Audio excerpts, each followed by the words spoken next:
Bonjour, bonjour, bonjour. Here we are in sunny France after Saints' 28-24 victory over the Catalan Dragons. It's not France, is it? It's not France, is it? We're stuck in my living room in St Helens. Pretty much. The finances didn't stretch to send Red VTV. The missus said no. Yours might have, mine might have been glad to get rid of me. But we're looking suitably French, I reckon. I don't know why, but the French must like stripes. It was either that or the white flag. Oh no. So, as you can see, we're celebrating Saints' victory. What did we think of that? I thought it was a definite improvement. I thought there were parts when we were trying to throw it about lovely, exactly as fans want to see, a bit of entertaining rugby. Some silly errors, still a lot of penalties for me, but nonetheless, vast improvement. I think I tweeted, coming towards the end of that game, I thought we were getting robbed. I thought there was two perfectly good Saints tries that we had disallowed, and if we had lost and we'd lost narrowly, then I think Kieran probably would have had justifiable reason to say we were robbed, because that one that Adam Swift had disallowed in the first half after it was given as a try on the field, you couldn't see from that image that he had his foot down. No. And if his foot was down, how did he get it up so quickly before he grounded the ball? And then there was what a bizarre one about 5 minutes before the end of the game where we sent the ball out wide, Swift threw it backwards, it bounced and then bounced forwards, and we grounded it, and he didn't even go to the screen. And we're all screaming, go to the screen, and it just wasn't given. But luckily for us, that little bit of magic from Theo Farge at the end wrapped up the game for us, and Super Jack Owens, coming up with the winner. Never in doubt, was he? I agree with the Swift one. I thought that was pretty clear cut. I thought you had to have conclusive proof that it wasn't a try. And for me, I couldn't see conclusive proof to overturn Robert Hicks' decision. The second one, I'd like to see again. I know we've just watched it on telly, but we haven't watched it back. We've tried doing it pretty much like a match night as much as we can. We have celebrated with a Geno's in between. We have celebrated with a Geno's. No sniffer glue yet, though. Still time. Still time. We had it that week. The second one I'd just like to see again. I've actually tweeted Robert Hicks to see what he comes up with, and that's where probably RFL referees, when they used to do the feedback, you'd just like to know what goes through a referee's mind there and the touch judge's mind and why they've given that decision. I think for me, we should have celebrated that. Yeah, you're probably right. If we celebrate it, it forces him to make a decision. Yeah. Is that where a captain's call might come in? Will you turn around and say, Sir, can you have a look at the screen on that? Because you're not going to waste any time in the game. The game might take a little while longer to pan out, but he stops the clock, so why not just be able to turn around and say, the game is finished with being touched down over the try line. Sir, can we have a look at that? Yeah. Moving on. That left edge with Zeb Tyre, I think it's shown tonight just what danger we bring on that side. I said after the whole game where he had a nightmare in that game where he kept dropping so much ball and making error after error. But you could see in that game why he'd left him on the field, because it got us a try in that game, and tonight, every time we went down that left side, we looked like we were going to score. Yeah, we did. That's it. It looks like a pretty potent edge. I mean, losing Greenwood, because he was going to be probably our left-hand side second rower, was a big blow, but it looks like we've just brought in someone who's up to speed straight away, can come straight in. We're not having to throw someone in who might not have had a pre-season, and it does look really sharp. The only criticism of seeing how sharp that side is, possibly, is we don't see enough of the right edge. But I'm not complaining. If that's our strength, let's play to it at the minute. Let's grind out a couple of wins and see how we go from there. Then we can start trying different things. I felt results-wise that if we'd lost tonight, going into next week on the back of 4 losses, a loss to YM might have seen Kieran over the edge, purely based on results and being a results-based business. Yeah. As it is, all of a sudden, things look a little bit more rosy. Yes, we've lost 3 games, but we've been to Catalan, where we haven't won in the last 4 visits, and we've picked up 2 points. We don't always win at Hull anyway. So, if you're looking like for like, we're probably down about 4 points with the Wakefield and the Lee results. But all of a sudden, if you beat Wire next week, you start looking up the table once again. And Matty Smith, if what he said was right last week, could well be there for Wire.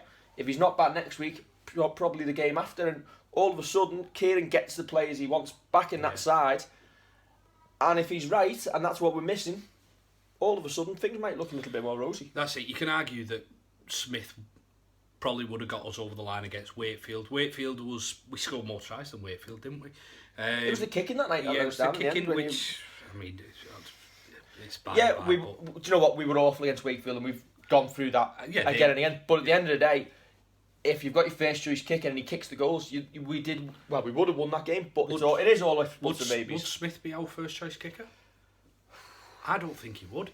I think you leave kind of his kicking responsibility as a 7 in play and for touch. I think Percival. But if Percival's missed 1 or 2, then you've got options. Was Jack always on the pitch to do it? The one thing I will go from all that is Matty Smith would probably have got us home and over the line against Wakefield. He may well have done the same against Hull. My problem is when you turn around and say we don't always win at Hull. Why not?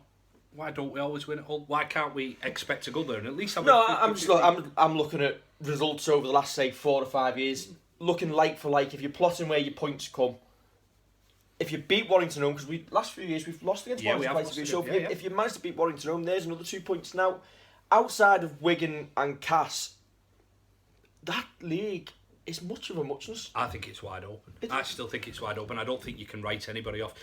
And then on saying that, I'm probably going to write Warrington off if we beat them next week. I'm not exactly sure where they're going to go. Yeah. But in terms of doing anything this season, you need a top 4 place. Then Cass and Wigan can run away with it all year long, but it'll come down to they'll have home advantage in the semi-final. So it's still a one-off game. So for me, we need to start stringing wins together, and hopefully we've turned the corner. I thought we. What are you doing, you two? We've got a pitch invader. We've got a pitch invader. I have a picture. It's like that BBC interview all over again. I'll just shove it out the room. I have a picture. She wants to have a look. I have a picture. Say hello. Say St. Helens. St. Helens. Right. No.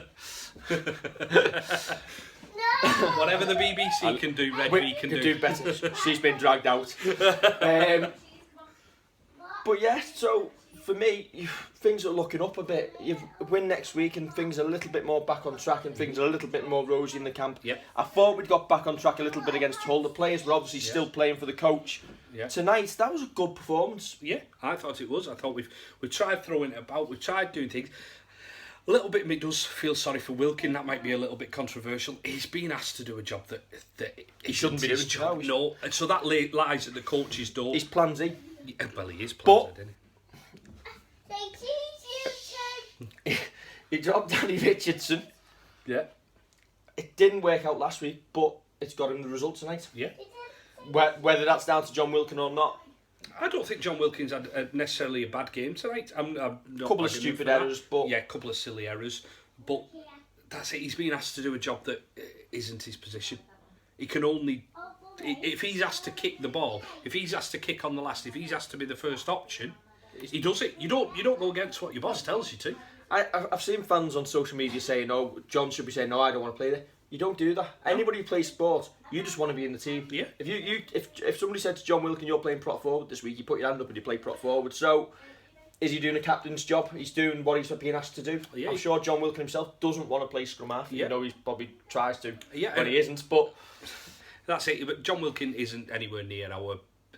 For me, he's not even near one of being our best second rowers. I think we've got better second rowers at the club. But he's putting his hand up. He's just getting on with it. Yeah, some of his decisions are terrible, but what else can he do? What else can he do? He's got to do what the boss asks him to do. And probably the anger that fans have might be a little bit misguided going towards Wilkin. Is it not more towards the coaching staff? Recruitment? Are we looking higher than coaching staff? That we have only got one half-back who's been out injured since the Widnes friendly, that we're comfortable with playing at 7? I want to make a little bit of an apology. Okay. Now, maybe I'm wrong. After the Wakefield defeat, I think we called the fitness of our forwards. Yeah. It looks like it's picked up the last couple of weeks. They're looking fitter and they're driving the ball in harder and they're putting teams in the back foot. So Alex Walmsley put some big hits in tonight and put some good moves on going forward. Walker's getting better by the game. I thought in that first game he looked terribly unfit, but it was his first competitive action of the year.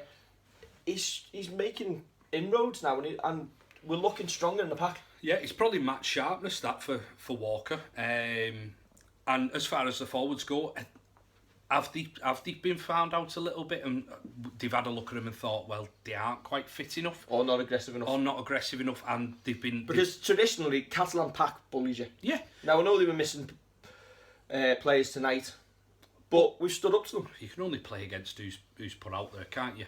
But for me, yeah, maybe they have been told they're not fit enough. Maybe they've done a bit of extra work. Maybe that's the stuff that goes on behind the scenes that we never really see.